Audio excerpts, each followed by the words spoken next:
Cher Messier, quelles sont les activités d'enceinte chirurgicale nommées comme les vôtres? Cet centre de transplantation hépatique, on a aussi dans le centre de transplantation rénale, mais c'est notre équipe qui s'occupe de ça, et s'occupe des transplantations hépatiques et aussi des chirurgies hépatiques et pancréatiques. Et aussi de la chirurgie générale, oncologique, colorectale, estomac et tout ça. Donc c'est un centre d'excellence chirurgicale qui dépend d'un côté de l'hôpital San Camillo de Rome et de l'autre côté de l'Istituto Nazionale des Maladies Infettive, c'est l'Institut National des Maladies Infectieuses, ici Lazzaro Spallanzani, où nous sommes. Nous sommes dans l'Institut National des Maladies Infettives Spallanzani. Et donc les deux M de ce centre font que les résultats sont très bons, parce qu'on a un contrôle des infections, on a des parcours très bien faits, donc ça c'est le côté Spallanzani, très bien organisé avec des protocoles, et un bon côté d'un grand hôpital de Rome avec toutes les spécialités de l'autre côté. Donc les deux associés, ils font aussi que la chirurgie donne de très bons résultats et, et les malades sont contents. Parlant de greffe, dans quel secteur concentrez-vous votre activité?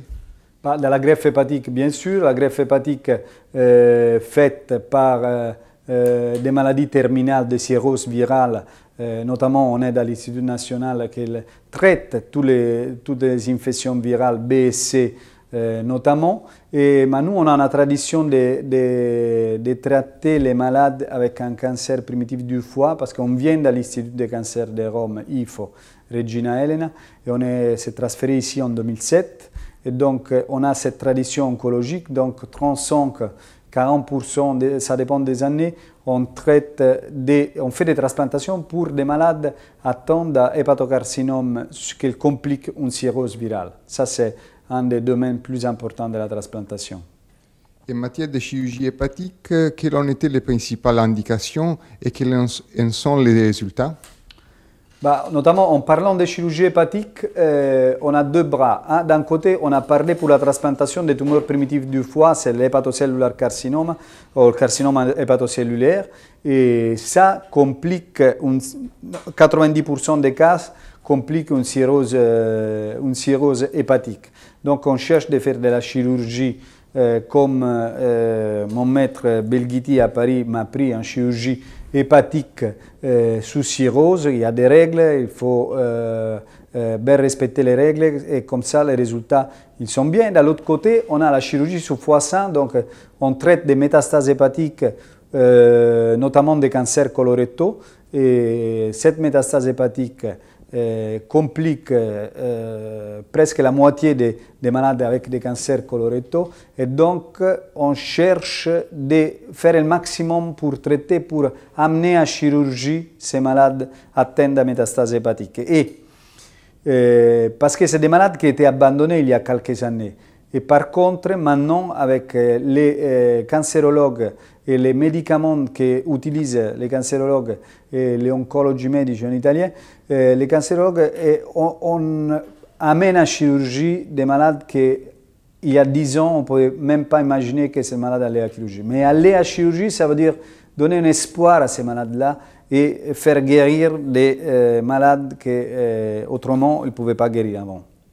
La chirurgie laparoscopique peut-elle s'appliquer à la chirurgie hépatobiliopancréatique?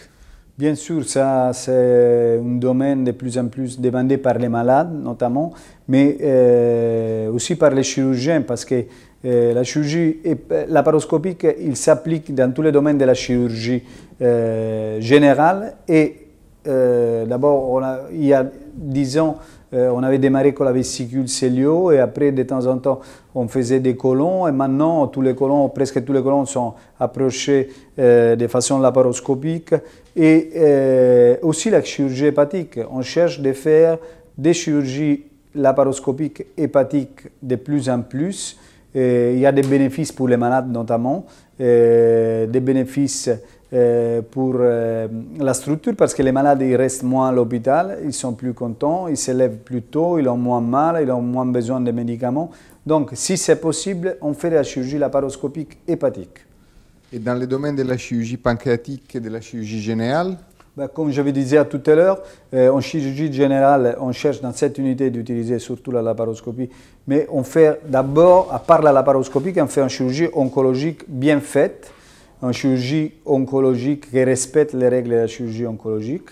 Et donc, pour ça, nous faisons des réunions toutes les semaines avec les cancérologues, avec les radiologistes de l'hôpital Spallanzani et de l'hôpital San Camillo dans cette réunion.